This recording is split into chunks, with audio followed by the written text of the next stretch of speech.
کہ میرا چچا بھی اپنا لاش تک صبر نہیں کر سکے گی، لیکن اگر میرا لاشا یہی آپ نے چھوڑ دیا تو انتظار کرتی رہے گی، اور جتنی دیر انتظار کرے گی اتنی دیر تو اس کا صبر رہے کہ اب پانی آتا ہے، اب پانی آتا ہے، اب اس لیے میرا لاشا ہی چھوڑ دے گا۔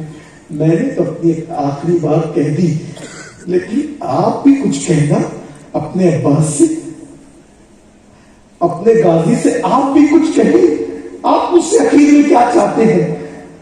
امام حسین کی آنکھوں میں آنسو تھے، کہتے میرے بھائی تو جب سے پیدا ہوا ہے یا تو نے جب سے ہوش سنبھالا ہے، تو نے ہوش سنبھالنے کے بعد سے آج تک مجھے بھائی نہیں کہا، ایک بات صرف مجھے بھائی کہتے۔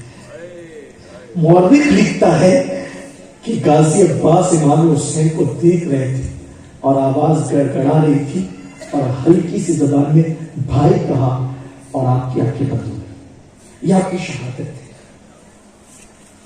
تو جب سکینہ کی آنکھ کھلی، سیدہ سکینہ ہوش میں آئی اور پوچھا کہ کیا چچا عباس واپس آ گئے؟ تو بی بی زینب نے کہا نہیں بیٹے، تیرا چچا وہاں گیا ہے کہ وہ کبھی واپس نہیں آئے گا، البتہ یہ پانی ہور کی بیوی لائی ہے، یہ پانی ہور کی بیوی لائی، لو پانی پی لو، ٹھنڈا پانی۔